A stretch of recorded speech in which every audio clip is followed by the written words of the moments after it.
We're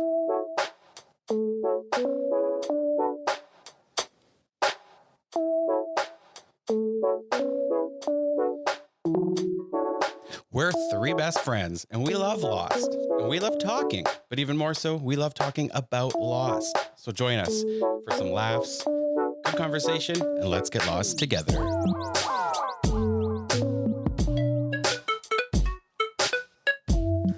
Welcome back, everyone, to Let's Get Lost podcast, a rewatch podcast by myself, Kip, and Amanda.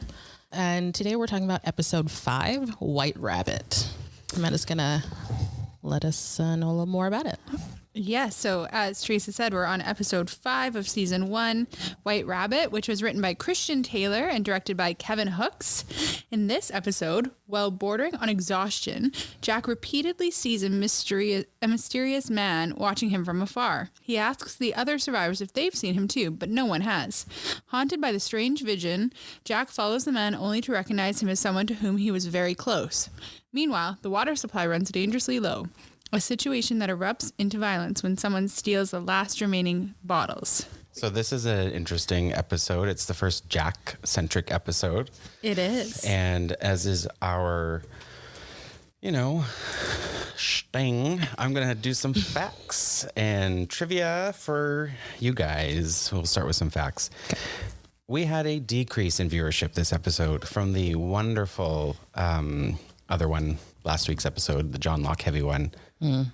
But, it's interesting because that probably means that people didn't like the Locke episode. But yet it's known as like the best episode.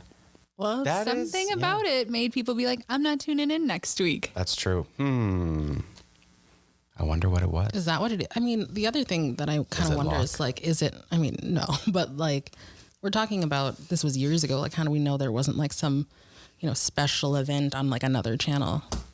Good thing, because it was only 2 million people. You know what I mean? It could be like maybe I guess it was that's like the, season or series finale of something, or I don't know. It the could Super be anything. Bowl. Yeah, no. Was it on Sundays? No. Yeah, no. Then no. Wednesdays? Also, this would have been like this is the 5th episode, so it would have been in like October, November. Maybe it's Halloween. Maybe Grey Cup. Grey Cup. Yeah, right. No, oh my God. I don't think Grey Cup's ever had more than 150,000 viewers. I don't think that's it. Is it even televised? Maybe it was Thanksgiving. Or, I guess maybe. I'm only thinking like Canadian Thanksgiving, but like Halloween. But it did rank also less in ratings, according to IMDb. Only 8.4 out of 10, where the previous one was 9 out of 10. Yeah, I think I agree with that. I would pay more into that than because, like you said, viewership was different back then, and the way it's ranked is probably. It's interesting because I would have said I like this episode better than last week's, but less intrigue. So maybe that's what it is. See, I feel like there's more intrigue in this one. Mm.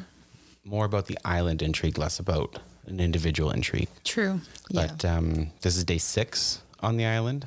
So almost a week now. These people have been here, no help, and you're starting to see it come out. I mean, there's quite a few times this episode where people say things like, I don't think anyone's coming. I don't think they're coming for us. When will someone come? I don't think they are. So it's like really starting to sink in. Yeah. So who can guess the number of nicknames? Oh, geez. Sawyer's nickname count. Okay, wait. Sticks. Yeah, that's 1. Mr. Miyagi. That's 2. It's terrible. Freckles.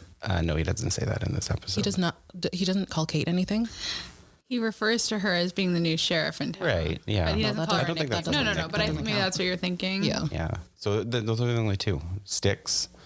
And Mr. Miyagi. Light stick. I can't.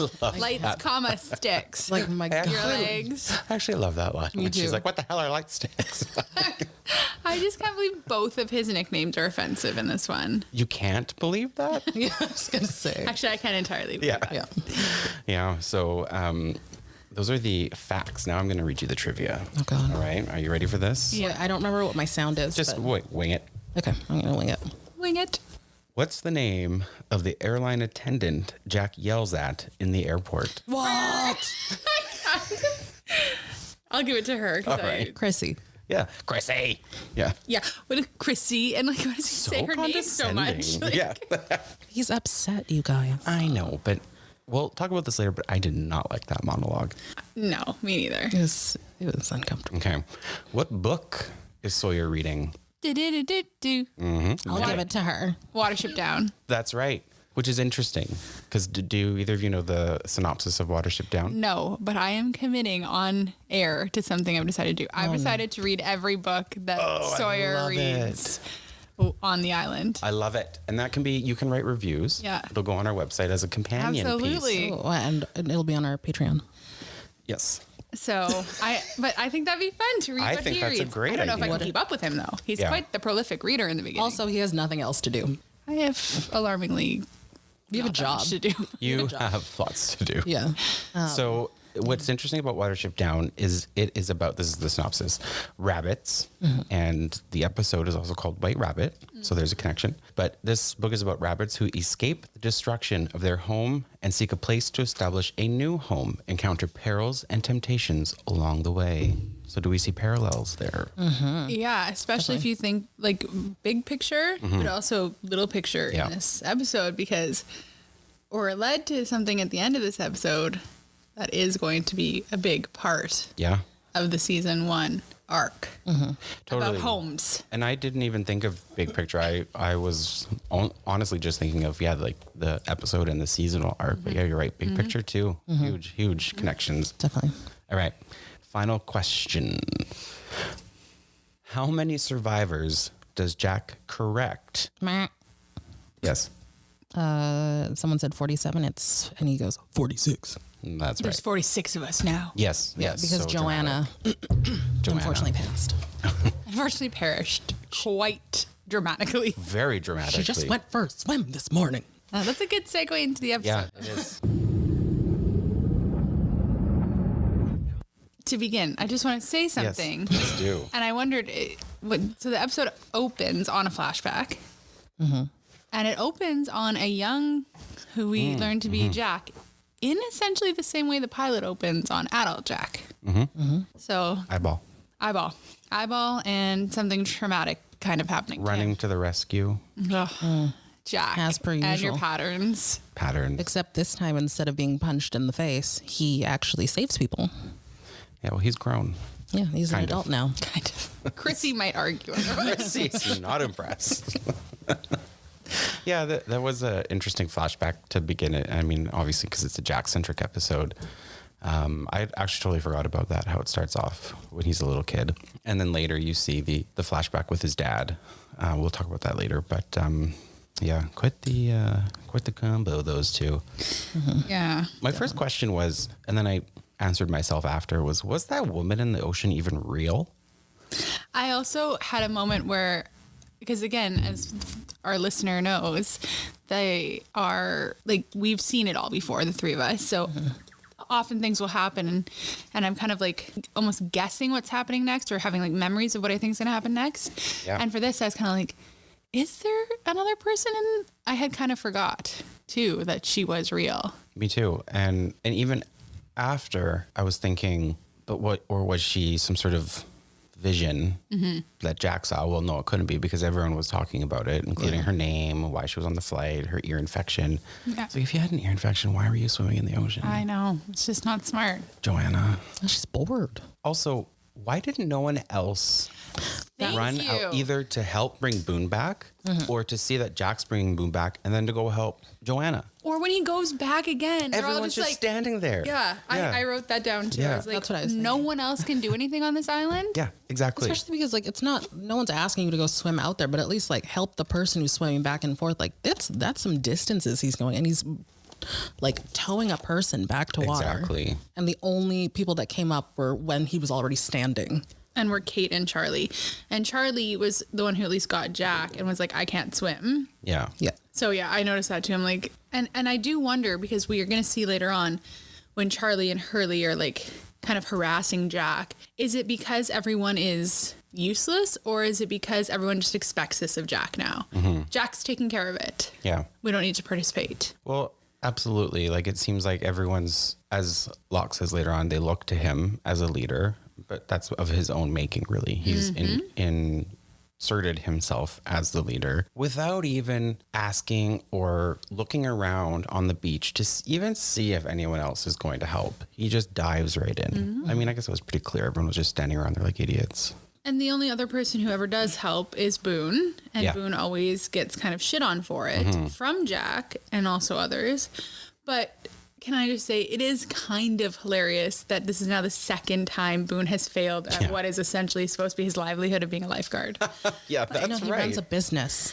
But It's not a lifeguarding business. He said he's a lifeguard. I mean, he was probably when he was like younger. I'm just but saying. I do agree. Like that was, I mean, you never know what happened, right? It's like he's probably dehydrated, maybe cramped up. But I mean, He looked pretty bad. yeah, he he was pulled out from under the water, which means at that point, like he was drowning, like seriously drowning. And then for him to be like, it's okay. It's like, well, no, if he lets go, you're going to go back under. This was a disappointing episode for Boone. It is. Same. It is. I'm sure that will reflect on the ranking. The ultimate rankings. We shall see. It will. So ultimately, we see, and I think when he's heading out to save Joanna, you don't even realize Boone's in the water. No, and then all you of a sudden don't. he's pulling up Boone, and then you wonder like, oh, okay, was it Boone? Like, what's happening? Because it sounded like a woman screaming. And then ultimately he takes Boone back and tries to go and save her. And he's made a choice. Now, did he make that choice because he knows Boone? Or did he make that choice just because Boone was closer? Or he thought he was worse off? It's not really contemplated, but Well, maybe not so much out loud, but it's almost alluded to when Jack says like, we've been here 6 days and I never even talked to her. I didn't even know her name. And so maybe you're right. Maybe it was like an unconscious bias. He goes 100%. for Boone because he knows him. He's had interactions with him, etc. So it's, that's a really good point. I don't know. I tried to kind of think of it from like a realistic point of view. Like if you're going out there to save someone, and I get that he went there initially to save that woman or whatever. First of all, it's not easy to bring two people back with you.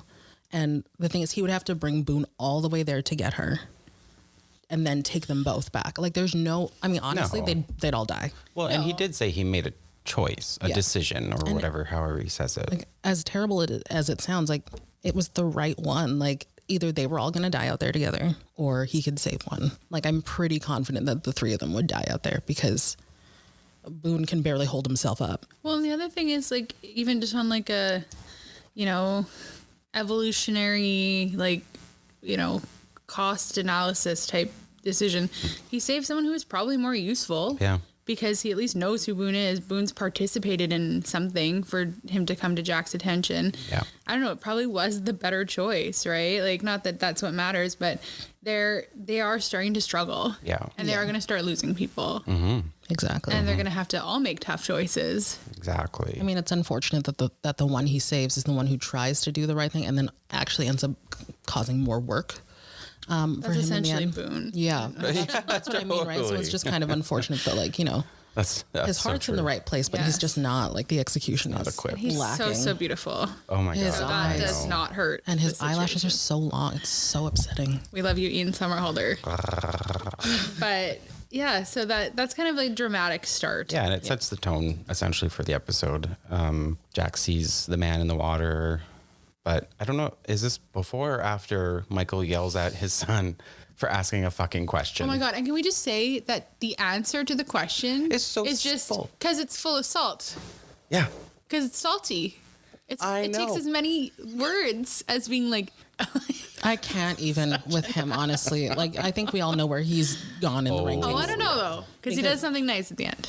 Not enough. does. It's not enough, honestly. We'll get like there. it's not enough because like that was just so uncalled for. He's just such an asshole to that Like kid. he's that poor child. Yeah. All he's doing is brushing his teeth. Like, dear Michael, He's you being guys- responsible. Exactly. And honestly, you guys are in the same situation, except he's younger than you and he just lost his mom. And now he's being forced to go with you. And all you do is yell at him. And like, fine, you want to yell at him because you're not great in situations and you don't know how to parent, and he's running around amok with John Locke. You want to yell at him for that? Fine. You don't need to yell at him for being like, why does it make you thirsty? Like, that is so Exactly. inappropriate. Just say, because it's full of salt water and the salt makes you thirstier. You ever have a pretzel? These pretzels are making me thirsty. Yeah. I feel like my mom would be like, just try it and see what happens. And then I would do it. And then exactly. I'd be like, it's salty. Like, why didn't it just, the reaction did not did not have to be that extreme for a brutal. question. Like, what Just happened to you, awful. sir? Well, We may find out. we may. We may find I don't know. I feel like we might find out. I don't remember, to be honest. I mean, if it makes you feel better, next episode you're going to be really vindicated whose episode is the next one? I don't remember. You'll be satisfied with how it begins. Oh, To say yes. the Michael's son Jin situation comes to a unfortunate head. House of the Rising Sun. I actually, I'm not even joking when I say I have no idea. Ooh, well, you're in for a treat. Yeah. So, I mean, is it going to be a lot Not that of I'm me? saying he deserves anything bad, but So, Doesn't he? Yeah, there's a whole lot going on that's not positive. Then we get the transition of Shannon's legs and flip-flops walking studiously across the sand to Sawyer, who's reading Watership Down, and says, "Do you have it? Do you have my stuff?" Or whatever Yeah. she says. I don't know. leading to the first nickname of You're in my light sticks. I love that. It's very clear he's saying you're in my light sticks. Like I'm calling you sticks. Like I don't understand that.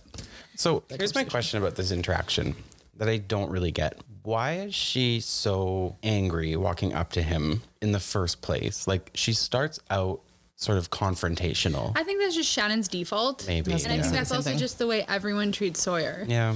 And I think that scene was was strategically placed to demonstrate that Sawyer's supposed to be kind of the keeper of all items. So when the water inevitably goes missing later, we're reminded that Sawyer is probably the most likely suspect because he has everything and he's Right. always taking things and he's always manipulating people and trying to sell them stuff. So Yeah, that's true. Yeah.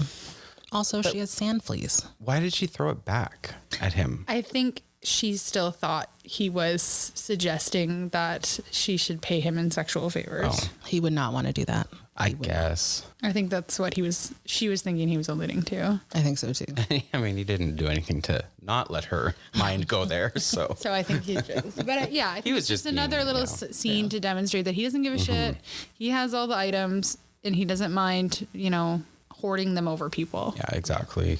So continuing on the theme of shitty fathers, now we go to the flashback where young Jack meets Jack's father in his office or study or whatever. something, yeah. And he's just a total asshole. Please. Just so mean. Like, here's my thing. Like, do you think in his weird sort of I'm a macho, know-it-all, chief of surgeon dude, he was trying to inspire Jack by being like kind of like a prove me wrong?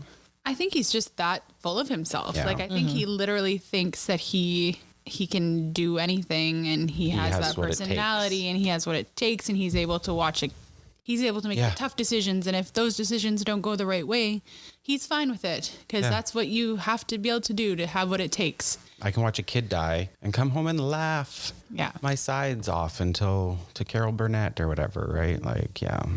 And I do think in his own messed up way, he is trying to teach Jack something that he can't do that. Yeah. He's never going to be the kind of guy who can look like he's always going to be the kind of guy who wants to insert himself. And if he doesn't want to be that, if he wants to be successful, he can't, and he wants to be, to have what it takes or to, do what you have to do, then he can't do that because he'll never be able to separate it.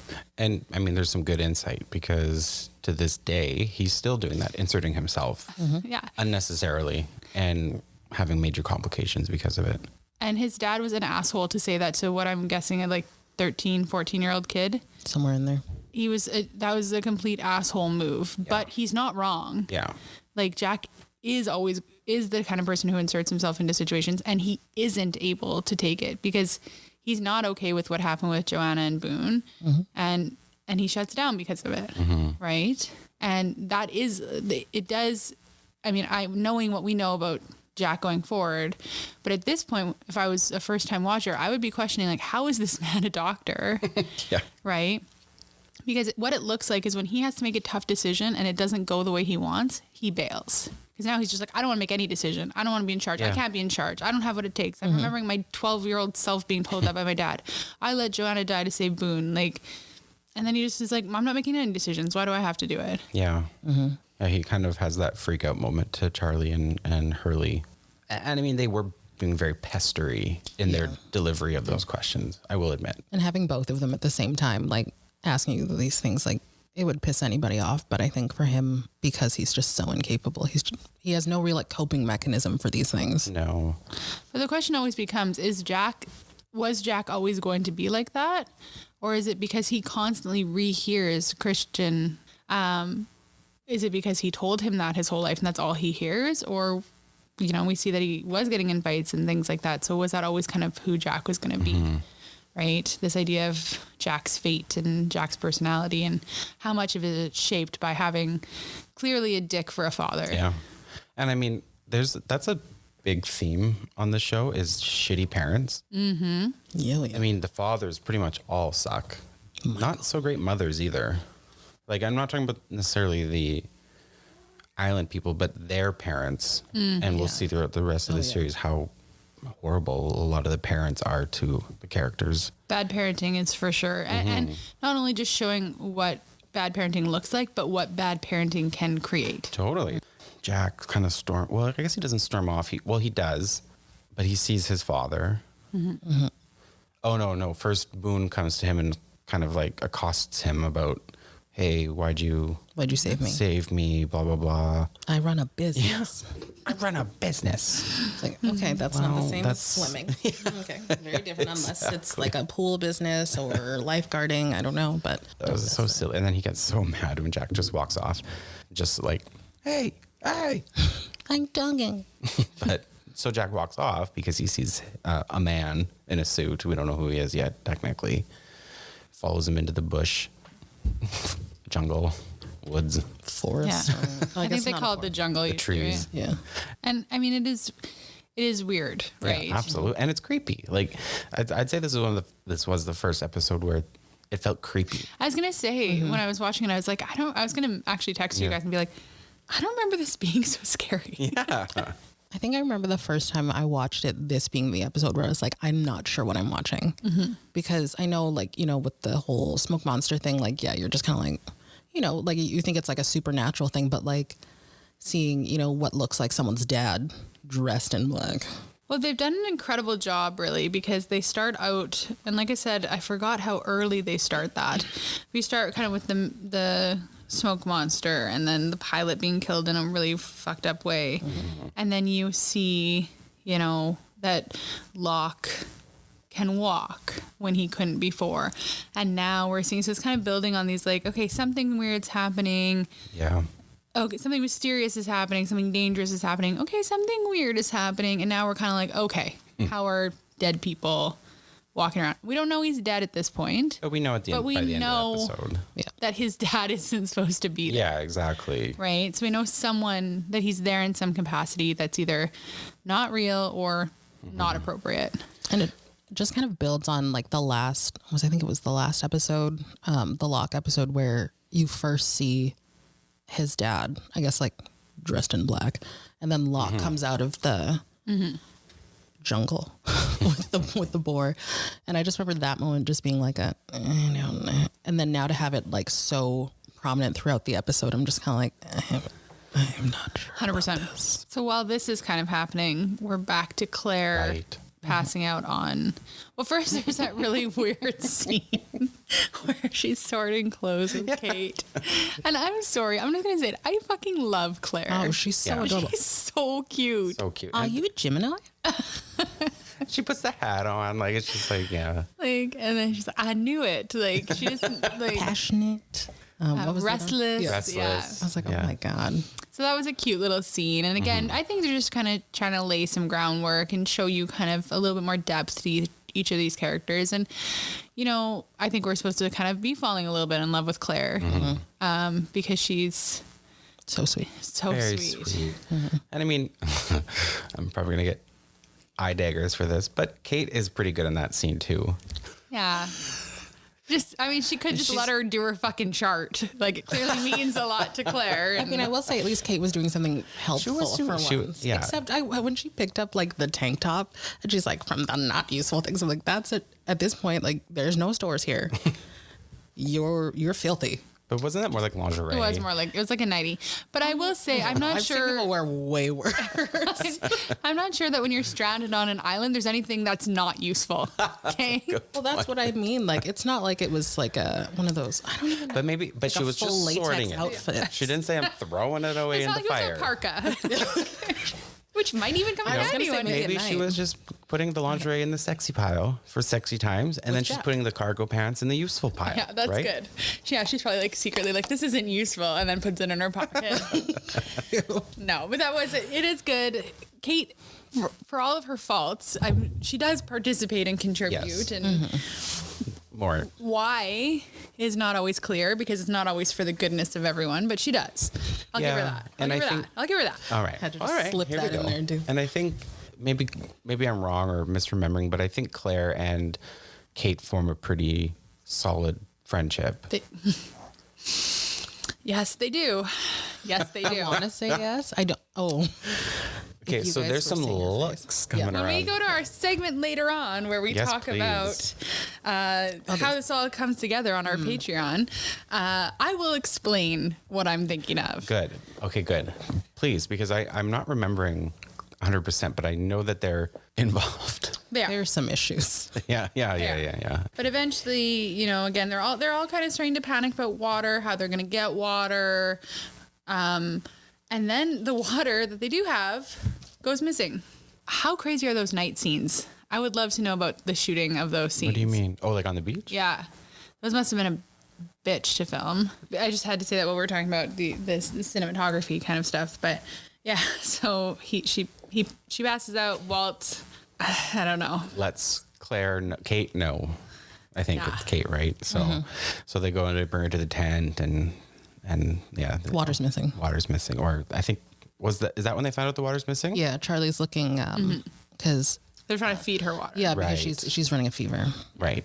So yeah. at some point before she's passing out, the water goes missing. And then she's in the tent. Right. And then they're like panicking.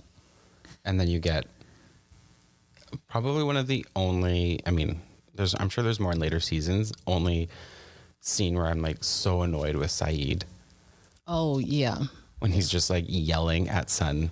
Or not yelling, but he's just like talking louder as if that she'll understand by Well, talking louder. The worst part before that is when they're all trying to track down the water. And I can't remember, was it Hurley that someone says the Chinese people have it? Is it Yeah. Hurley? Yes, I believe so. Yeah. And I'm like, okay, that's just ignorant. Yeah. Like, you have been on an island with them for 6 days. You can't tell me you haven't been able to, like, And they've been looking through everyone's passports. or Oh, we exactly. don't specify them. We just say Exactly. the Why don't you just Asian individuals those or folks? You just the Yeah. 4-finger point. Yeah. at this They point, I'm haven't. sure they haven't been able to communicate their names at this point. I think most people know when someone's saying a name. Like, I just thought it was very ignorant to be like the Chinese people. And I'm sure some people will say, well, he just doesn't know. But still. I just think there was more that could have been done other than, like, Saeed knows they're Korean. I was gonna say That's true. Yeah. And I think maybe that shows, even though this was from 2004 and now we're in 2022, I think it in a way shows even how much culturally things have become. I think as a society of a certain type, we're more sensitive to those types of things now and being more culturally sensitive and aware and just sort of 100%. And I think it's amazing to think that wasn't that long ago, but yet it's still, there's been so much change since then. But yeah, no, I agree. And there's so many examples of that in pop culture from those times. Absolutely. Just how, incredibly, like, even things like I'm rewatching How I Met Your Mother right now, and the character of Barney is so offensive, but back in the day people laughed and they thought it was yeah. funny. It went on for Exactly. 9 seasons, right? Yeah. And you wouldn't be able to put a character like that on TV now. So it's good to have it change and to accept that, but I also do like to kind of point out, like, it's not acceptable. I don't, to- yeah, and I don't want to make it sound like I'm giving the old excuse. Oh, Right. it was a different time. No, Right. not at all. Like, you're right. It was wrong, and absolutely, he could have been. But 15 years ago, people probably wouldn't have even batted an eyelash. No, exactly. So I like how Claire calls herself a time bomb of responsibility. I mean, That it's sad, but it's also like it's setting the stage because you start thinking about that. Like, holy shit, yeah, she's gonna have a baby on the island. And what if, and like, I don't think when she says people won't look her in the eye and things like that, I'm like, it's that would be so terrifying. At this point, it's been 6 days. I know they're still holding out some hope, but it's at the back of your mind now. Mm-hmm. And so she's got to be thinking, I might give birth to this baby on this island. And what if anything goes wrong? You have Jack. Right? Okay, well, he has no supplies. I don't know. I mean, he managed to keep that bleeding guy alive for way too long. Oh, that guy. I thought you meant the guy. Oh, the leg guy? The leg guy that you always bring up. Because what happened to him? I'm just saying. He's using Locke's wheelchair now. That's right. I'm pretty sure he died. Probably. And we're not talking about it. But yeah, it's unfortunate because she's probably right. Like, people are probably kind of giving her the side eye and steering clear of her, but she's probably terrified. Absolutely. So it's nice that she has Kate, and it's nice that she has Charlie. Yeah, their interactions are really cute. Yeah, and like she's keeping it pretty positive for someone who, exactly as you said, like she was what, 8 months pregnant when she got on that flight, like. Yeah. Mm-hmm. But she should not have been flying probably across what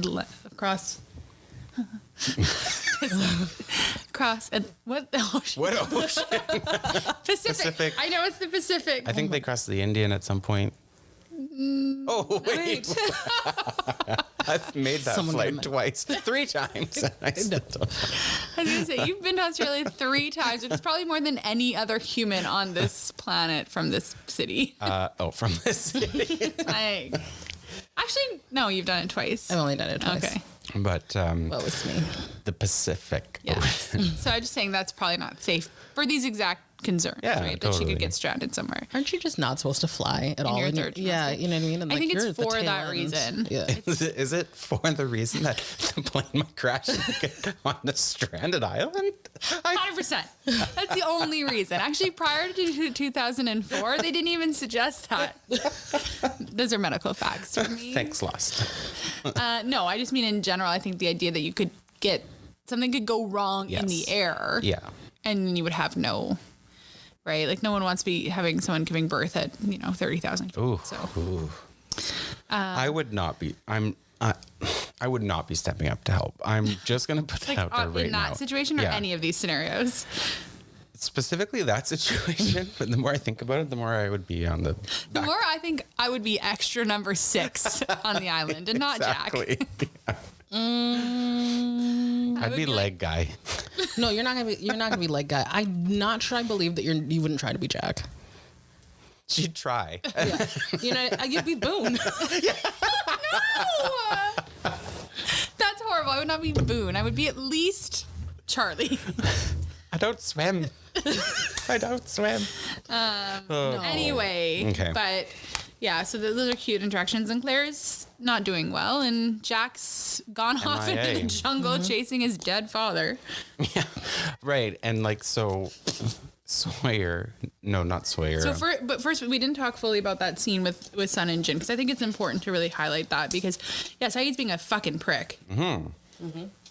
Absolutely. And the whole like waving in their face and Kate being like, she doesn't understand. He's like, oh, she understands me. I'm like, what? Yeah, but also we know that she does. We don't know yet. We have an inkling that she does. Because when Walt she smiles at something that when Walt's like, what is that? And then she's like, it's, you rub it on your teeth or whatever. Like, what is that? What this? It's not. That's not a and clear also question. like just sort of like understanding that she has to look after Walt. Yeah, because the gestures that he's doing are not that helpful. No, and there's something else. There's some sort of interaction she has where she kind of smiles at something or laughs at something, and I'm like, she knows. Like, yeah. And they kind of see that. Jin is, I mean, like, I don't disagree with Saeed that there's some things that you can, like, intimate to, like, people, but I don't know that was, like, Saeed's just getting super aggressive. Yeah, which is so weird for him, out of character. I don't know. I feel like if I I have a bottle of water right now. If I just wave this in someone's face, like, they wouldn't, I don't know that you would get, who did you get this from? Well, Jin did, though. You know what I mean? We know Jin doesn't. Well, maybe he understands a handful of words in English. I don't know. But, like, if I just went up to you and just would you know that I'm saying, whoa, did you Well, get as this you're from? screaming at me and pointing around, maybe. Or maybe I just pointed at Sawyer to get you out of my face. I mean, I probably would personally. I'd be like, this guy? Yeah. But again, it becomes... It's funny because when Saeed realizes that Sawyer gave Jin and Sun the water, he backs off a bit because he's like, rat will always lead you to this hole. And they're all expecting it to kind of be Sawyer anyway, right? They believe it to be true. What I found kind of ridiculous was Kate's tackle of Sawyer in the bush. What was she thinking she would accomplish by tackling him? What's the plan, Kate? Yeah, no plan. Probably something similar to the Lion King where when Nala tackles Simba and then they pin each other down. Probably something like that. Like, I feel like Kate is That's so specific. a bit of a slutbag. Oh, wow. I'm just saying, like that. You're right. Like, why would you tackle someone like that? Also, why didn't Saeed just do it? I was going to say, that's right what I don't there. understand. I'm just saying, like you just weird. wanted to mount him. I get it. He's hot, but come on. Yeah, that's probably it. So, and they inevitably realize that he does not have the water. He doesn't care about the water. He'd rather eat, which is probably smart. I don't know how much it rains there, but they're right next to the ocean. The water cycle should be pretty short. You did say, I mean, it's funny to hear him say, I'm an optimist. And, I mean, he's smart, right? Like, it will rain at some point. Yeah, rain will come more naturally for them than fishing or hunting. Like, he's exactly. smart. Or boil some water. I don't know if they have a way to do that. They seem to have cups galore that are metal. You know, Fire. you have fire apparently indefinitely. Surely someone. You could put it Rig over, you something. could like rig it onto a stick and then just hold it there until it boils and then cool it down later. So, can I just say, speaking of water, didn't Locke just look so happy collecting that water from that leaf? Yes. Like, Yeah. he looked so at peace. Well, we're not there yet. 'Cause Oh. we haven't, but yes, yeah, because we haven't gotten to the Jack of it all. But Oh, yeah. yeah, but I agree. He does look very happy. So he's essentially, he's when they're all going to that kind of storyline though, when they're all freaking out about the water and kind of having their little gathering, Locke makes a decision to go look for Jack. And Jack is in the middle of the jungle in like a crazy hunt for Is he his looking father. for Jack or is he looking for water? Well, I think kind of both. Like water, Jack. I mean, he seems to find Jack fairly quick, so he was probably following his trail. Probably hunting him. I don't know if hunting is the word. So, Jack's crazed obsession with finding his father and some sort of weird exhaustion and delirium leads him to fall down The cliff. a cliff or ravine, whatever you want to call it. And he's dangling for dear life. And then lo and behold, Locke saves him. Like the hand comes over. Very dramatically. It was dramatic, and maybe I'm reading too much into it, but it looked like they set the light up to sort of halo around Locke's head. It seemed very angelic, like he's his savior. Yeah. Grab my hand in like a hero-y way. And his eyes Yeah. look like magical somehow. It's very, for the first time, I didn't find Locke as creepy. Like No, he was visually. not creepy in this episode at all. No, he was actually quite insightful. Yeah, and useful. And yeah, so he pulls him up, and then Jack lays on his arm awkwardly for He starts way laughing. too long. Starts laughing. And it does lead to a beautiful conversation does. with them, though. But it leads to the most ridiculous moment of this episode for me, and possibly one of the most ridiculous moments with Jack. When he looks at his mom, and he's like, I wrote it down. I have to recreate it. But it's so ridiculous. He's just like, It's a recreation. I wish we had video for you guys. when Jack asks Locke, how are they? The others. Like he's been gone 30 years. It's been about 2 hours. Even gone 45 minutes, Jack. They're fine. That's so true. He's like, how are they? Like, his like voice is shaking. Like he's asking about his long lost children. Drama queen. Like, Jack, A bit of a drama llama. No kidding. they're fine. That's funny. Hey? Not according to Locke. Thirsty. Yeah. Well, searching. I kind of for wish a someone leader. had, I kind of wish Walt had come in and been like, pregnant lady fell. Pregnant lady, fall down. yeah, Jack, they've fallen apart without you. The water's missing. Pregnant ladies are falling down. She's fallen and she can't get up. Yeah. But it's No, just, that's made me hilarious. laugh so much. But it just, I mean, all joking aside, it's to show that he does care and he is worried about them and he wants to help them. But he's just having this internal struggle with like, I can't help because I don't have what it takes to make Yeah. the tough decisions. And I think that dialogue between them two did sort of answer some of our critiques about Jack in the sense of he has extreme self-doubt, which you can see brought on probably by his upbringing. For all the times where it's like, Jack, you were running to the rescue, but then you run away at the same time. You know, he's very conflicted about it, and there's reasons behind it. It's not just that he's, you know, he doesn't know what he wants. I mean, I guess that is what it is at the end of the day. Well, I think it's very clear that Jack's issue with being in, and you know, I've given him a hard time with it back and forth these last 5 episodes because I've always kind of called him like a reluctant hero, and I still believe that to be true. I do think that this episode shines some light on why. Yeah. It has nothing, and I think it was always clear from the beginning it wasn't because he didn't want to help or he was a selfish person. He's clearly a selfless guy. He wants to do the right thing, and there's something holding him back to some degree. And that's clearly his father in his ear kind of saying like, you can't help everyone. Yeah. And if you can't be okay with not being able to help everyone, you're not cut out for this. Yeah. And he clearly can't. He's not okay with not being able to help everyone.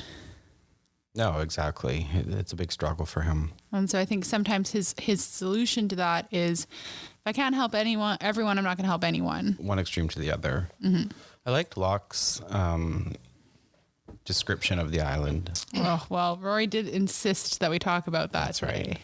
Yeah, and so he's referencing last episode where we don't see the monster, but we do see the monster approach Locke, and they have this stare down. And so he describes it now saying he looked into the heart of the island, and what I saw was beautiful. Yeah. Or into the eyes of the island, or the heart of the I island. wrote it down. And yeah, he said, I've looked into the eye of the island Yeah. and what I saw was beautiful. Beautiful, yeah, exactly. Fill me in, because after Locke and Jack's interaction, Jack stays behind because Locke tells him a leader can't lead until he finds what he's looking for. Leader can't No, lead it's until they right. know where they're going. Yeah. Until they know where they're going. Again, with the Lockeisms and his little Yeah. Locke is very inspiring.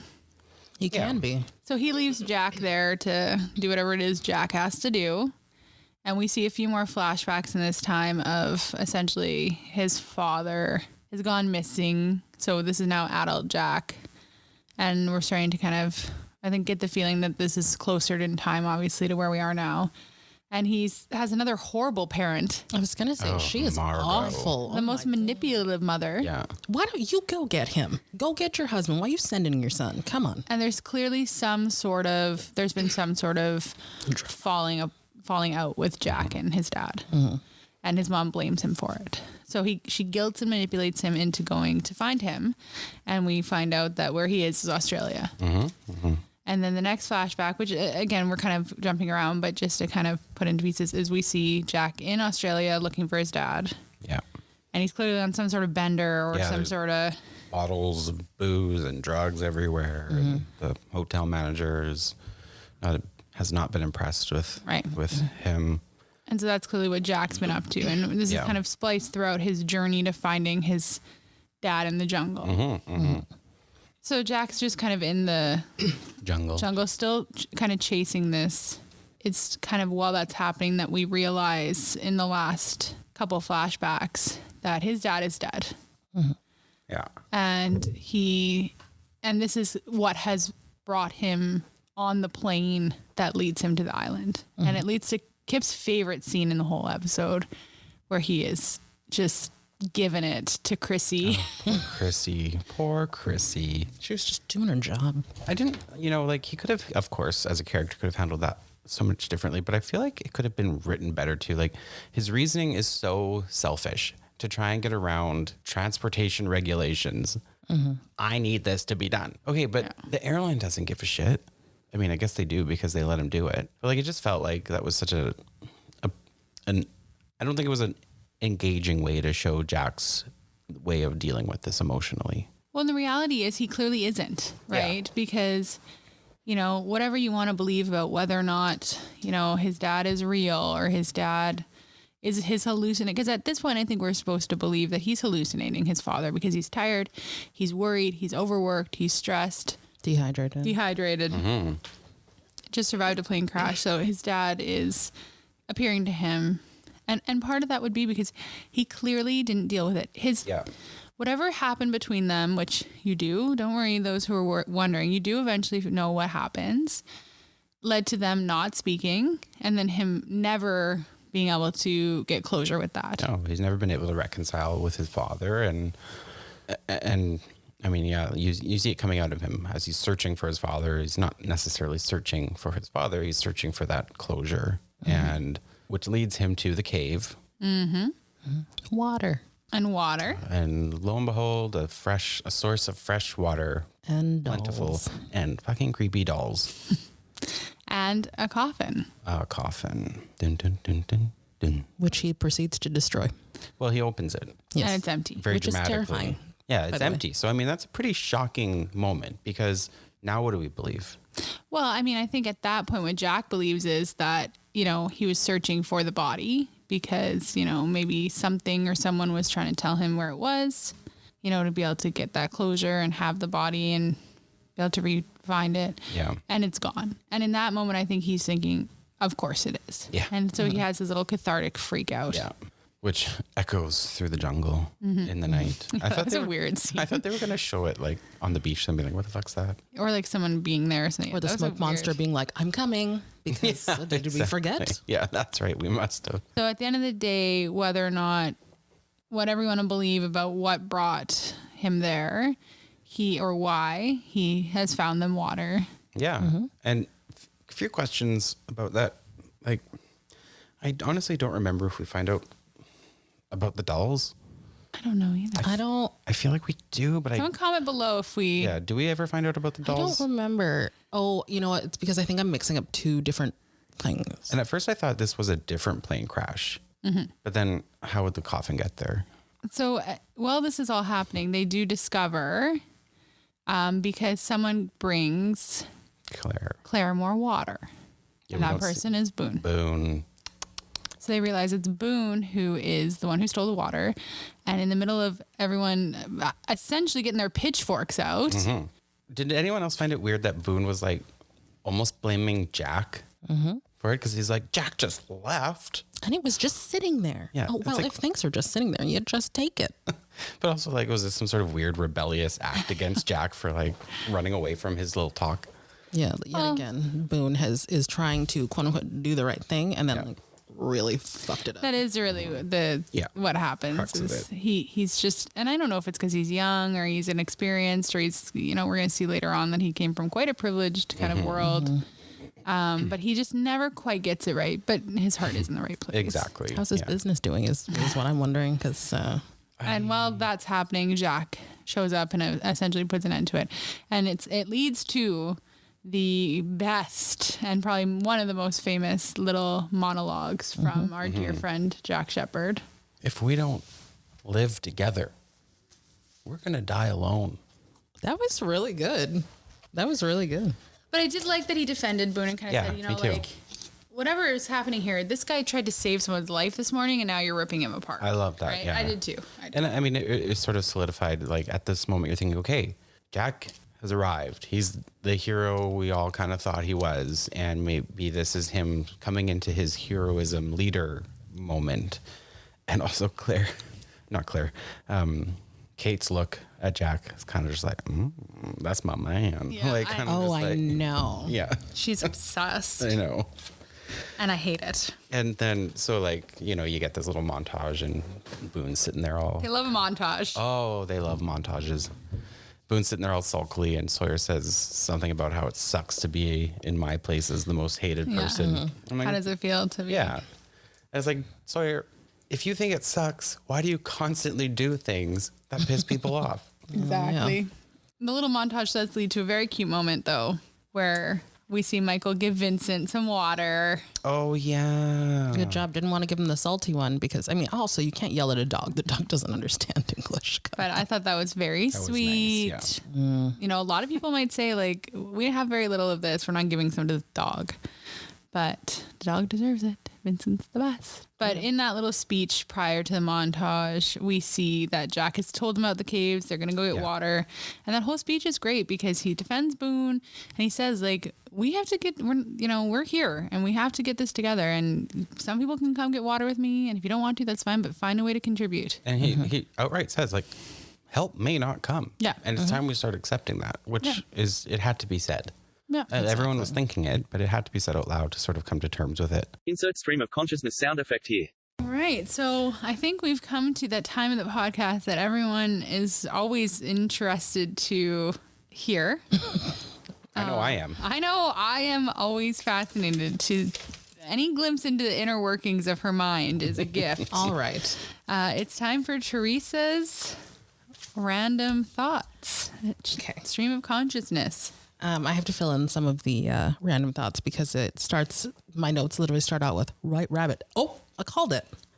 Oh God, solo swimming is so dangerous. Also, look at that back though. I just could not save someone without goggles. Also, Boone, where's the woman? Oh no, that's tough. So does no one else swim? Also, that stamina though. Boone, your eyes are stunning. Okay, day 6. Jack, real talk. You would have likely died had you gone to say, oh, not this again. Go away. I actually even wrote Gollum voice. Okay, so son is named, but is this the first time? Don't know. I would straight up look Michael in the eye and swallow it. And by it, I mean water. What a dick. Like, be patient. The shit you're going through, so is Walt, but at a young age and just after losing his mother. Light, sticks. Shannon, come on. Claire, okay, yes. How are you all not living with matted hair right now? It's been 6 days with no hairbrush. Also, Claire is so sweet. Also, as a Gemini, am I like Kate, Amanda? Care to chime in? She's not going to chime in because I'll probably get mad. Also, did we not use tarps to gather water? Is that not what Saeed said? Okay, Jack, we all make decisions, and just because the last one you made, someone died, it's not your fault, just like the water thing isn't either. But at this point, you need to choose either entirely step up or ask for help. You can't have it both ways. Also, does Jack have brown eyes? And why don't I remember? Ew, that spit line, though. Excuse me, what it takes to what? Be a hero or to be okay with our failures? Oh, never mind, they are brown. Also, what a dick dad. Again, Boone, now you feel guilty. I ran a business. Okay, kid. But also, Boone, you don't get to do this because you also went to Jack on what to do sometimes. Also, hell no. Daddy, no. Can you not bring your own husband back, ma'am? Excuse me. Jack, your parents are not nice. Sorry, I'm just turning a page here. Everyone can say they can say they can't. So why can't you? Rude parents. This is a grown-ass man. He can do what he wants. Are we to assume that in the absence of Jack, we will go to Kate for help? Like they need more problems? Okay, so it goes Jack, then Kate, and then Saeed and Locke are kind of tie. But then Locke is going to go because they need Kate and Saeed more. Okay, but Locke, hunts. But also, Locke, how do you know where the fresh water is? Turns out, leaves. Jack, there is a monster out there. Let's not start yelling. Also, this is a nice place. I'd feel like I'd want to stay in that hotel. Oh, but his dad is actually missing. He's not just gone. Okay, shit. This is why we don't run in a random jungle. You've fallen. And oh, it's Locke. Okay. Well, I think I need to work out. I would never be able to pull someone up. Also, is everything okay? Jack, what's so funny? Because actually, what was so funny? Okay, but why is Claire so rational with everything? Also, nice tattoo, Charlie. How have I never noticed it? Living is easy with eyes closed. Claire and Charlie are cute. The Chinese people, aren't they Korean? Why is everyone so fucking hostile? Like, ask nicely, Saeed. Jack, it hasn't been that long. It's only been a few hours. But okay, these two. Also, John, the water and the leaves. I think I love you. But also, John, there's a comment to you right now that makes me want to grab a beer with you and tell you all my problems. Isn't most of what happens for a reason, though? The eye of the island is le monstre. Another wisdom bomb by Mr. John Locke, folks. But hold up. How did Jack start a fire? Oh, no. Oh, Jack, I'm so sorry. It's going to be okay, but oh, my God. What was that? Did it sound like bottles? Also, this island has such nice trails. Water. Oh, this is amazing. Oh, wait, no, the doll. Hell no. Don't go in there. And there are more dolls. I think this place is cursed. Okay, well, this is the slowed down version of the song is haunting and beautiful.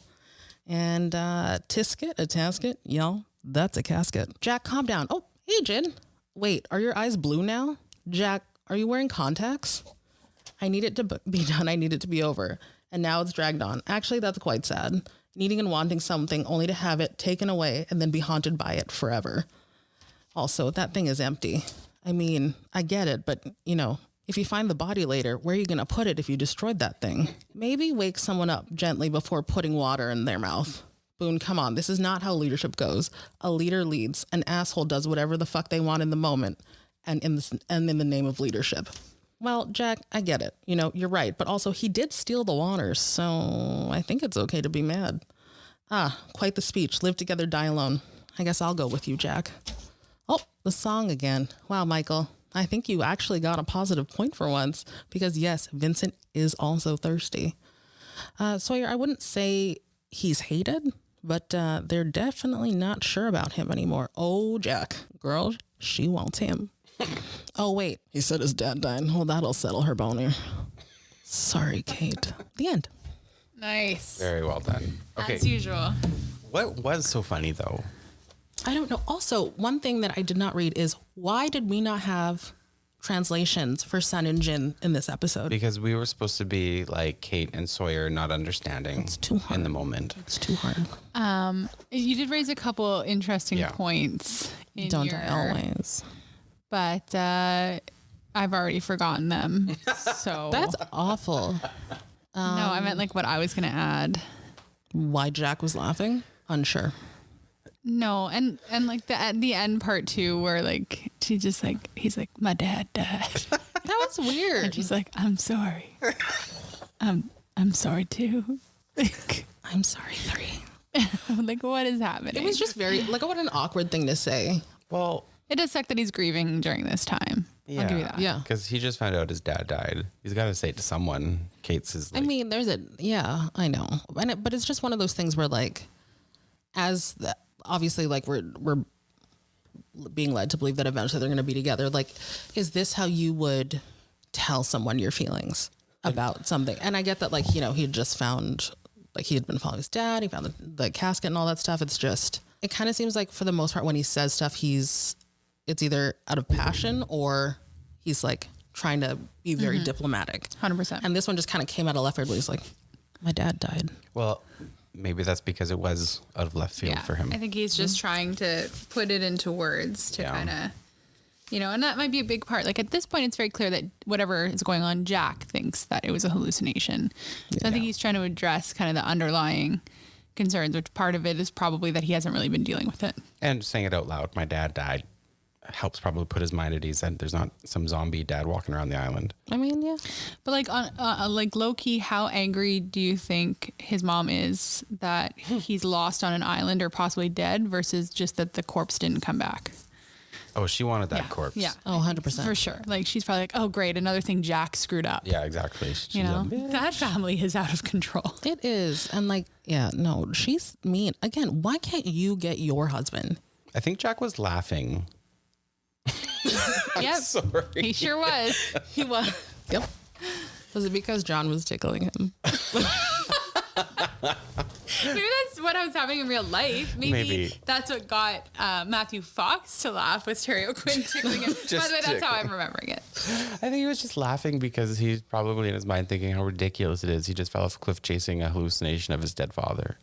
And then has been saved. pseudo island father come and pick him up. I also think Boone sees Jack as his pseudo island father. Yeah. So much parenting Or his issues. pseudo island big brother. It's hard to Oh, say yeah. because like Boone is, I mean, he just keeps trying, he keeps failing.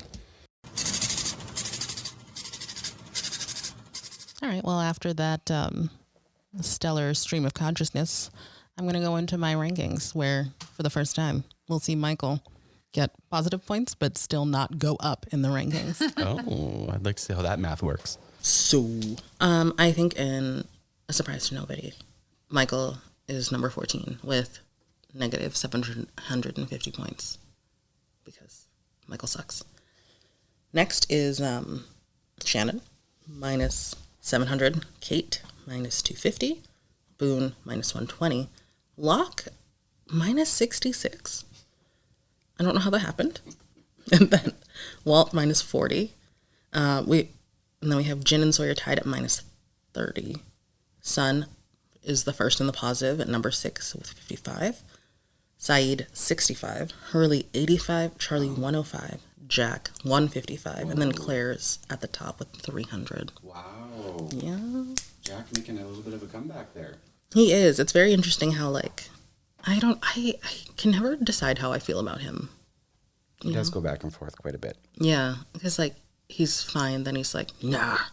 And then he's fine, he's like, nah. I feel like that's how he goes. Well, now it's time for our co-host Amanda to ask Dan for his hot take. So take it away. Let's just start out simply. What did you think of episode 5, White Rabbit? I would say it's probably my second favorite episode so far. Not that any of them have been over the top, incredible, like hook TV. Right. And I was explaining this to Kip. It's because he's been telling me, I don't think you're getting into the show. You don't have to watch it. And I've said to him, you have to remember that this is only like episode, 6 or 7, that it sometimes takes a season to get into shows. Some really bad acting with the mother. And I felt like they were trying to make him seem like a troubled teenager. And then all of a sudden I find out that it was only like a month before or like a few weeks before. So that was kind of alarming. I understand they're trying to add layers of some issues with the father and with the mother into his storyline. But it almost is like they're trying too hard at this point because he needed his moment to accept this leadership role without asking for it. If he would have just assumed it from the first episode, it would have been more of a dictatorship style, whereas we find that he's kind of the tortured soul and he's reluctantly able to help because he's a natural leader, but he doesn't necessarily want that position. What did you think about Locke in this episode? Once again, I said he's the only one doing anything useful for the most part.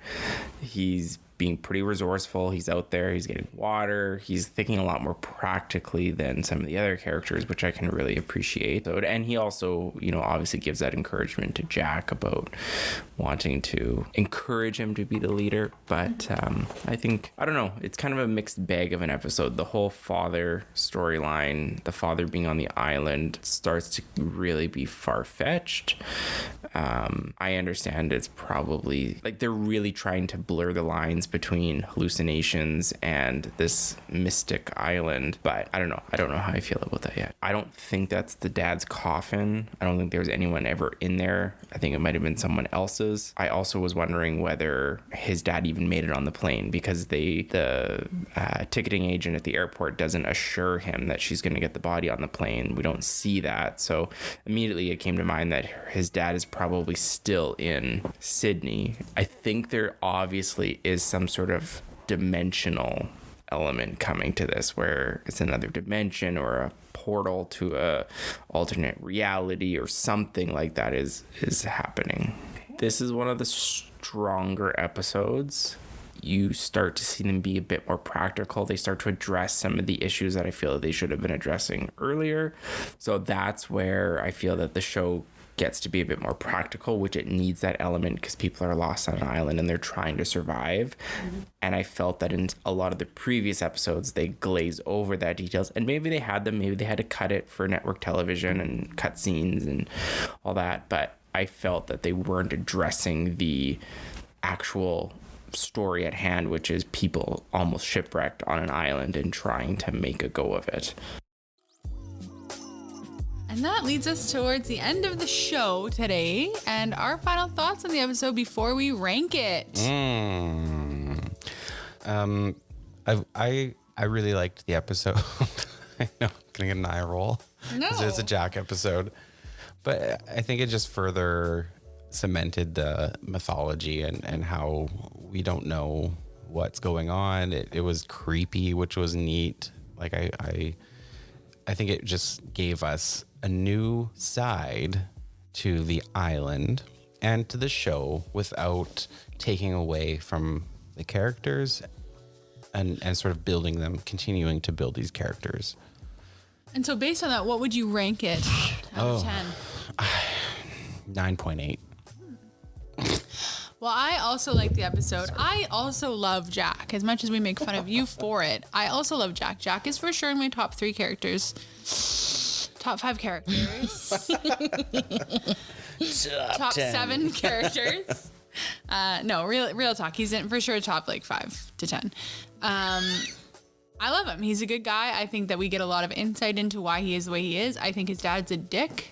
Yeah. I have questions about, what is actually going on now. I like that this episode introduces kind of another almost like subgenre to the show. We get a little bit more of that like mystery creepiness. And I just think it shows you that you have no idea what you're getting into every week. And I love that. And I like the flashbacks. So I would give it 9.5 out of 10. Gee. Jeez, you guys rated really high. I like this episode. I liked it for obviously similar reasons. Like it just had a different feel. I like that we are like the creepiness was not coming from John for the first time. It's actually just coming from what's going on. I like that we're really cementing that nothing is really black and white and we don't really know what's going on. And we, as much as, Amanda's been judging Jack since the beginning for, flip-flopping and whatever, there is a reason why we are the way that we are. There is a reason why we are the way that we are. And some of it is our, innate nature. And some of it is the environment that we were raised in. And sometimes those two things, fight each other. I'm going to give this one a 9.4. Oh my God.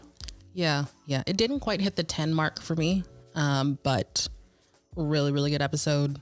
Really a big part, I think, of the show is, even if we go back and talk about, the blank slate and get people getting to, start over, like it's clear that as much as, yes, it's quote unquote starting over, you can't run away from who you are and what, what's happened in your past because whatever happened still happened. And that's exactly it. Is another thing about this is that this episode does show you kind of some of those big themes. And I would agree that one of the big themes is you are who you are. And it's easier to embrace that than to run from it. So yeah, great. And for those of you wondering if we'll ever rate anything below 9, I can guarantee you we will. So 100%. Keep listening. Will I? That is the different question. I think I did already. Did you? I don't know. But again, it's because we love it. And we do love the show so much. We like to just sort of shit on certain things because we've seen it so many times and just we just love talking about it. So it's just fun to pick apart some silly things about it. But please love it with us. Yeah. Also, we are who we are. So, I have daddy issues, so I hate Michael. Amanda hates flip-flopping. So she hates Kate. She loves but hates Jack. And Kipper loves Jack. That's who he is. That's who I am. That's who he is. Can't remember it. All right. On that See you note, next week. we'll see you next week.